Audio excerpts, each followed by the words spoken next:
Good morning. Today's video recommendation comes because of a thought I had from my 6-year-old son yesterday.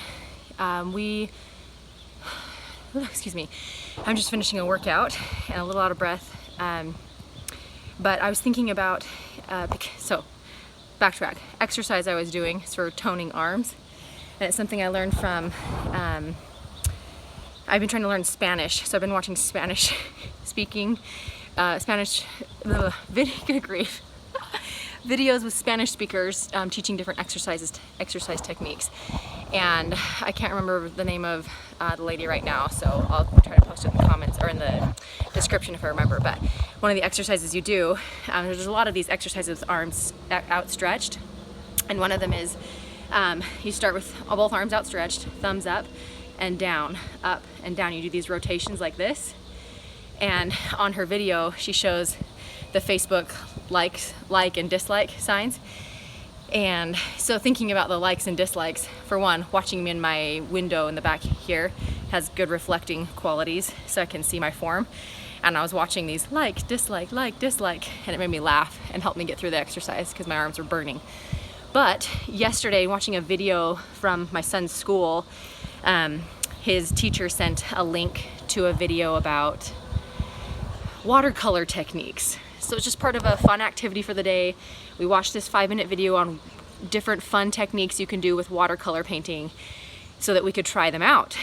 And we watched it. It was an awesome video, at least awesome by my standards for someone who doesn't watercolor paint, and awesome to see somebody sharing their gifts and talents for painting. And we had a good time with it. But after the end of the video, my son looks down. He's been really observant of video titles lately, the number of views, comments, things like that. Because you know, kids today, they hear gnats everywhere right now. They hear about social media through YouTube. They see ads for things, and so they're becoming very media conscious.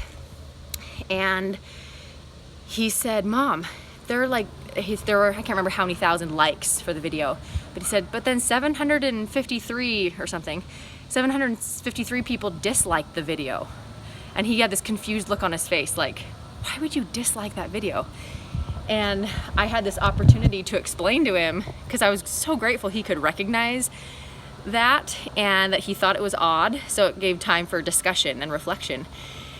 And I said, yeah, why do you think they disliked it? He's like, I don't know, that's kind of weird.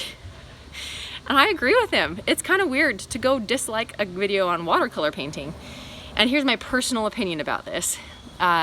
Clearly there's probably other perspectives I'm not considering, so feel free to educate me on your perspective. So I'm not, these bugs, not offended or bothered by it necessarily, but the idea of disliking a video, in my mind, is for when content is inappropriate. That's what I personally feel. I recommend disliking videos when the content is inappropriate, or there's foul language and things that just aren't uplifting and helpful. But when someone goes out of their way to share their talents and gifts on a video to try to help someone, like sharing watercolor techniques,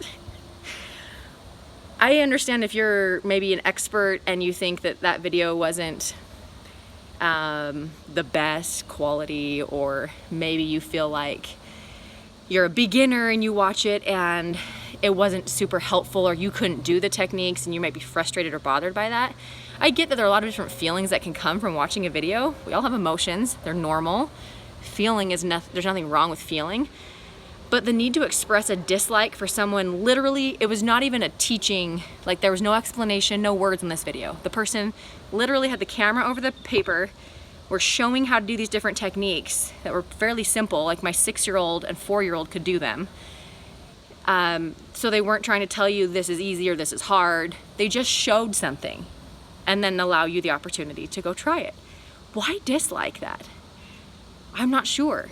I'm having a hard time thinking of a moment or in a situation in which it seems appropriate to dislike that person's sharing of that positive, uplifting content.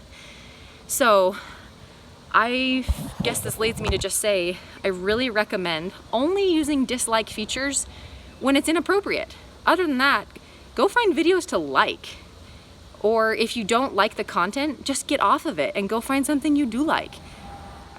I don't think it's interesting that we have this option to dislike what someone is putting out there when it wasn't necessarily to you specifically. You know, in a conversation with someone, when you're talking with them, you can dislike what they say and you can tell them that. You can say, you know, I really don't like what you're saying right now, or what you're saying really makes me feel uncomfortable. But when you choose to go watch someone else's video, you're choosing to insert yourself in that situation. And so you can then choose to remove yourself from the situation. You don't need to stay there. But if you choose to stay there, I just think it's dumb to go dislike it because that was your choice. So really, maybe there should be a dislike feature for people. Well, I guess there is for comments. You can dislike people's comments, but I was just thinking for those who create content, they can go dislike people that are watching the videos. Like the way that you might dislike what they're saying, you know? It just seems interesting to me, this whole idea that social media has provided a way for people to connect with each other without really connecting, and we can give our opinions about what everyone else thinks and feels without ever really communicating with that person. And I'm kind of sad by that. I'm going to choose to not let it bother my day-to-day, but when I do think about it, it's a sad feeling to me that we have that kind of culture where we just get to go like and dislike what everybody says, but never actually have to talk to them about it or give an explanation for why we dislike it. Maybe that's it. With the dislike feature, I feel like there should be an explanation option where you can explain why you feel that message is inappropriate or not okay. But then maybe that wouldn't be good because that's what the comments is for. You know, people do that all the time. No one's really gonna watch these videos. This is mostly for me personally, so I'm not gonna be bothered or offended if there are no views. But when I posted a video the other day, one of my very first, YouTube sent me an email from a person who made the very first comment on one of my videos, and I thought, someone commented on a video? Who watched it already?